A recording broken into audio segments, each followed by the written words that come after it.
On the 7th of July 1937, the Marco Polo Bridge Incident acted as a trigger for the Second Sino-Japanese War.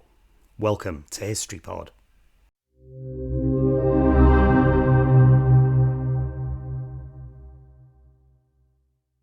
Japan significantly expanded its influence in northern China during the 1930s.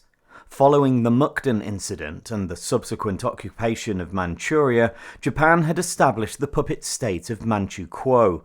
Japanese forces maintained a military presence around Beijing under early agreements, while the Chinese government of Chiang Kai-shek sought to avoid a confrontation as it continued to deal with political divisions and the ongoing Chinese Civil War. On the night of the 7th of July, Japanese troops conducted a routine training exercise near the Marco Polo Bridge on the outskirts of Beijing. After this exercise, one Japanese soldier was briefly reported missing, and Japanese commanders demanded permission to enter the nearby walled town of Wanping to search for him.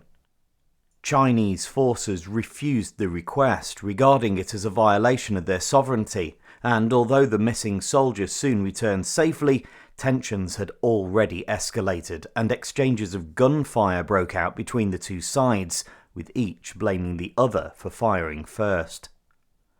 Although local commanders attempted to negotiate temporary ceasefires, reinforcements were soon sent into the area by both governments. Over the next few days, fighting intensified and spread beyond the bridge. Diplomatic efforts failed to contain the crisis, and by the end of July, major battles had begun around Beijing and Tianjin. What had begun as a local military incident therefore developed into the Second Sino-Japanese War, and which later became part of the wider Second World War in Asia. Although often overshadowed by events in Europe, the fighting that began on the 7th of July 1937 therefore marked one of the earliest major conflicts of the Second World War.